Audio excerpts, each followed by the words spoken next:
Dentro dessa abordagem, podemos utilizar numa ponte, numa ligação entre entretenimento e educação, as estratégias de edutretenimento e as estratégias de infotretenimento, que no Brasil têm se mostrado efetivas, muito importantes na produção televisual interativa. É muito importante a gente lembrar que a produção audiovisual é fruto de três concepções entrelaçadas. Eu tenho a questão da linguagem e forma de expressão, ou seja, o audiovisual como forma de expressão. Eu tenho que levar em consideração uma realidade técnica. Não existe produção audiovisual guiada tecnologicamente. Há necessidade de equipamentos eletrônicos, de energia elétrica, que sem os quais eu não consigo produzir. E eu tenho que entender também a produção audiovisual como mercado, como indústria, que demanda mecanismos de financiamento, que precisa de recursos financeiros para que se possa existir, e principalmente um público que sustente essa produção. Mas nessa realidade interativa, eu agrego à produção audiovisual a questão da interatividade, que é uma questão extremamente importante. E para que a universidade possa trabalhar a TV, essa nova TV, já agregando, né, com características interativas, um conceito muito importante é o T-Learning, ou seja, o acesso a materiais educativos em mídia rica, através de dispositivos ou televisores, né, que mais parecem uma TV do que um computador pessoal. Eu posso também definir o T-Learning como essa convergência entre cross-mídia e a educação à distância, ou como os americanos chamam. Então, a questão do T-Learning também é muito importante no desenvolvimento de trabalhos educativos nesse novo ambiente da televisão. Então, eu posso pensar que essa nova televisão é composta de um ambiente onde eu tenho a produção audiovisual, que incorpora elementos da internet, e pode abraçar, pode contar com os dispositivos móveis, tais como celulares, netbooks, iPads, iPods e outros dispositivos móveis e portáteis que fazem com que os jovens fiquem conectados e que hoje têm um custo financeiro abaixo de um aparelho comum de televisão.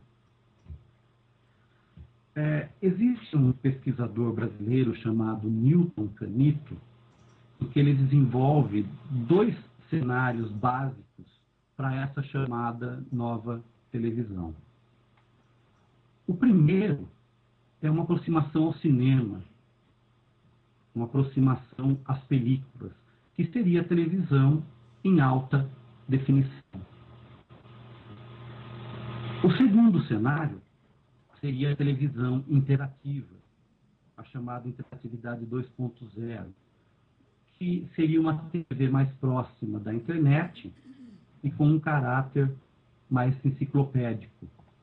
Mas o que, na verdade, o próprio autor Newton Canito acredita é numa possibilidade de TV 1.0, ou seja, é uma televisão que incorpora aquela linguagem essencialmente televisual. E qual seria essa linguagem essencialmente televisual?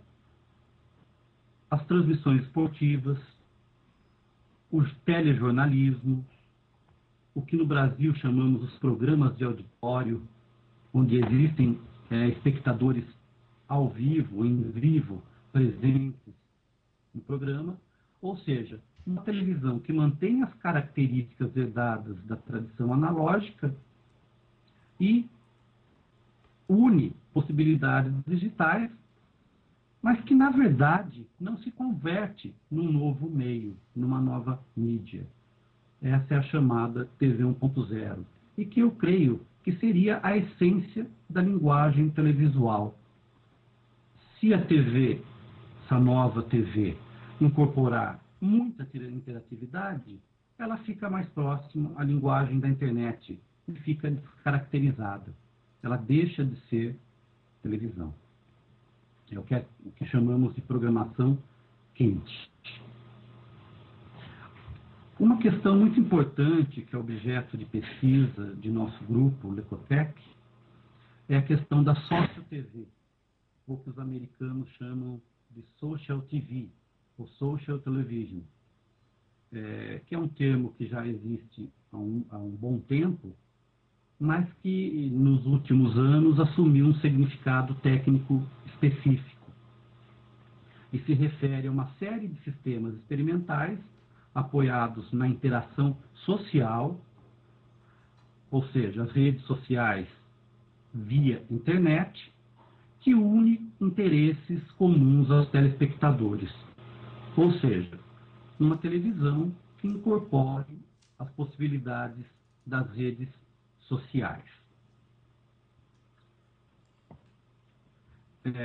A grande novidade em relação a essa nova televisão é que existe uma produção de conteúdos que vem de baixo para cima, ou seja, um agendamento dos conteúdos audiovisuais que são propostos pela audiência, pelo público, pelas pessoas que veem a TV.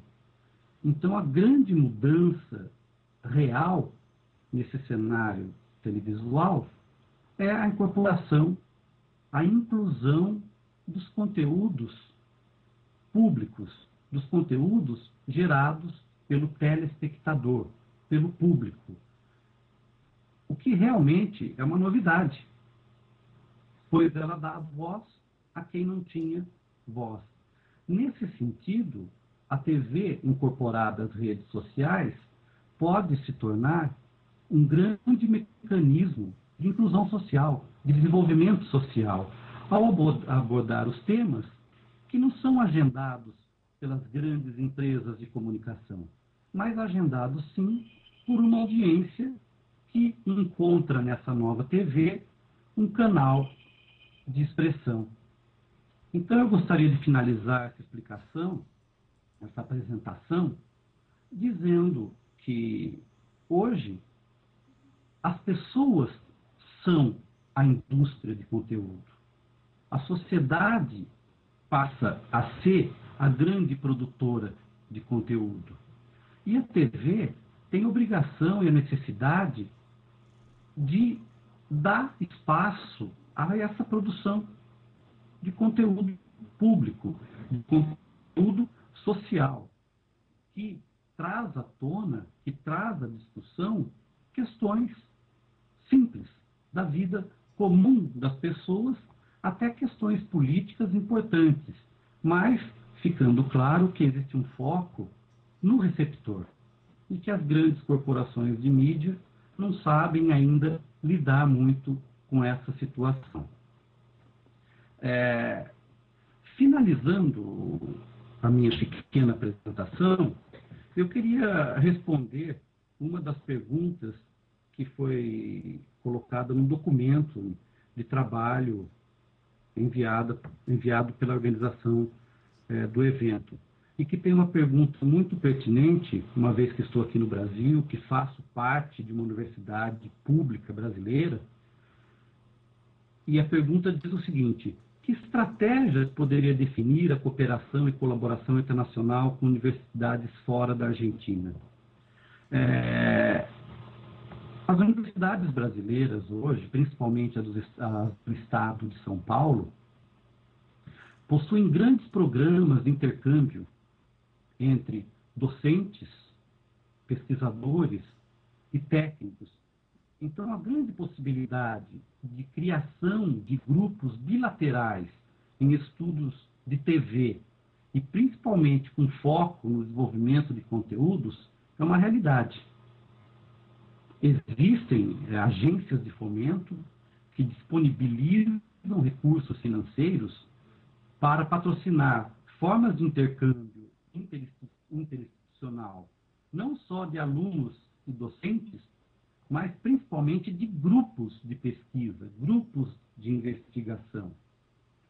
E principalmente na elaboração de projetos de pesquisa em comum entre universidades argentinas e brasileiras, com financiamento de agências de fomento brasileiras. Houve, no ano passado, em 2010, editais que fomentavam, que incentivavam a criação de grupos de pesquisa bilaterais num edital exclusivamente para intercâmbio com universidades argentinas. Então, acredito que o primeiro passo a ser dado é esse diálogo, esse conhecimento dos grupos, das pesquisas realizadas nas diversas universidades, com a intenção de elaborar projetos para levantar suporte financeiro, recurso financeiro, material, para a criação efetiva desses grupos de pesquisa. Eu creio que finalizo assim minha participação e fico aqui à disposição para perguntas, debates e outras discussões que vocês queiram. Muito obrigado.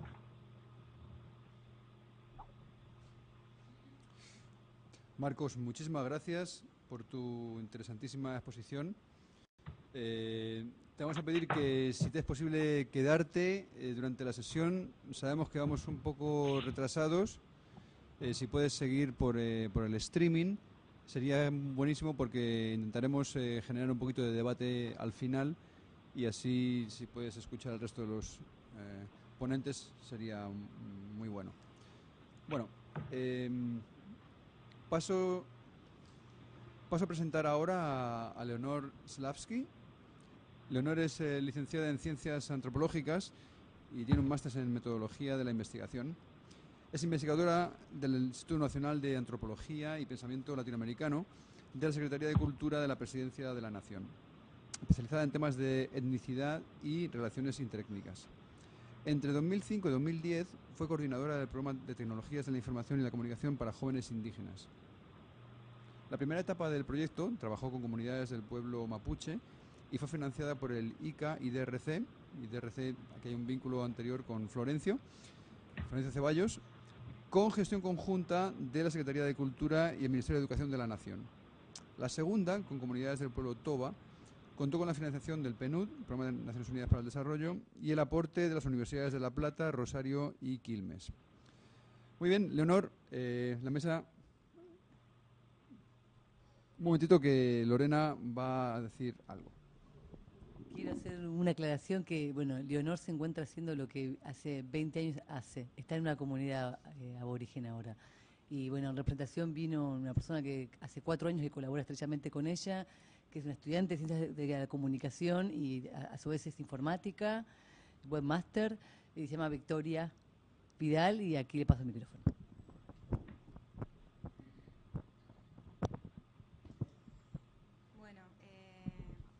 Quería saludarlos a todos. Mi nombre es Victoria Vidal. Yo estuve trabajando con Leonor en las 2 versiones de TICs para jóvenes indígenas, que tomaron unos 5 años más o menos. Y bueno, como Leonor no podía presentarse, me pidió que venga yo para no perder esta oportunidad de comentarles un poco de qué se trata todo esto. Y voy a leer un documento que ella redactó. Bueno, espero que les resulte interesante. Bueno, la ponencia se llama TICs para jóvenes indígenas, la tradición que navega por la web. Los años posteriores a la conmemoración del 5º centenario de la llegada europea a América fueron testigos de una profunda transformación en el panorama indígena en nuestro país y en el continente, adquiriendo una visibilidad en la Argentina que hasta entonces no tenía. La modificación del artículo constitucional, que es el artículo 75, inciso 17, y la activa participación de los pueblos indígenas en este logro produjeron una revitalización que se traduce en movimientos de retradicionalización que es la búsqueda consciente y sistemática en el pasado de elementos identificatorios, incluyendo la lengua. Y de reetnización, el reagrupamiento